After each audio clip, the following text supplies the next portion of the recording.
5917 belongs to the D59 class, of which 20 locomotives were built by the Baldwin Locomotive Works in Philadelphia, USA for the New South Wales Government Railways, entering service between August 1952 and March 1953. Intended for heavy goods work, they were the first engines Baldwin had built for the New South Wales Government Railways since 1905 and the first to enter service in New South Wales as oil burners, rather than being converted from coal. 17 of the class, including 5917, were converted to coal burners in 1961, although 3 remained as oil burners until their withdrawal. Despite a light axle load giving good route availability, the class was originally limited to Main North, North Coast and Metropolitan Sydney workings, owing to the location of oil refuelling facilities.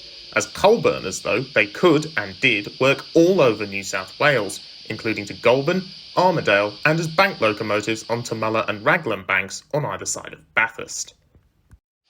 Withdrawals began in 1969 and finished in 1972.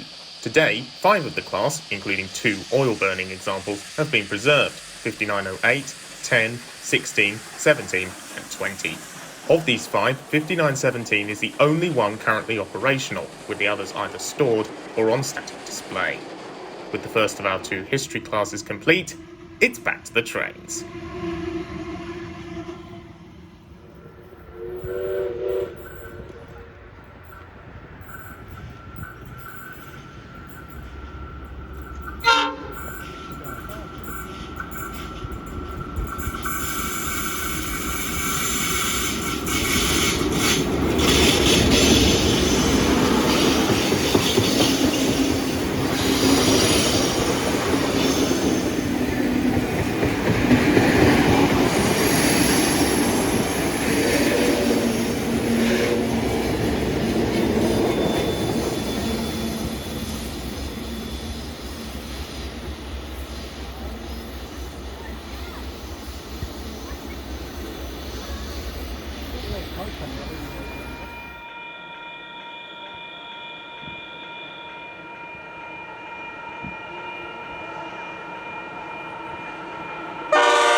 "4204 belongs to the 42 class, of which 6 locomotives were built by Clyde Engineering in 1955 and 1956.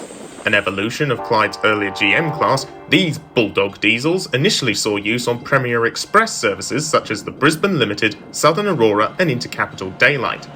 They were reallocated to main south freight services as newer locomotives superseded them, eventually all being withdrawn by 1983. Today, 2 of the class remain operational as heritage units. 4201 is with the New South Wales Rail Museum, still wearing its 125th anniversary of New South Wales Railways livery from 1980. 4204, meanwhile, is owned by Lachlan Valley Railway in the standard Indian Red livery, and has been christened Grandma by its operator. With our second and final history class complete, let's head to our final location.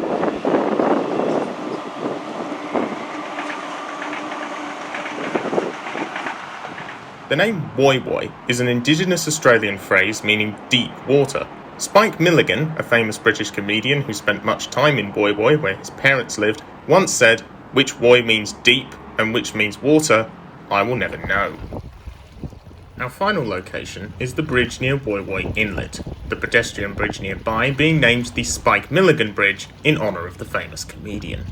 Now, time for the rest of the trains.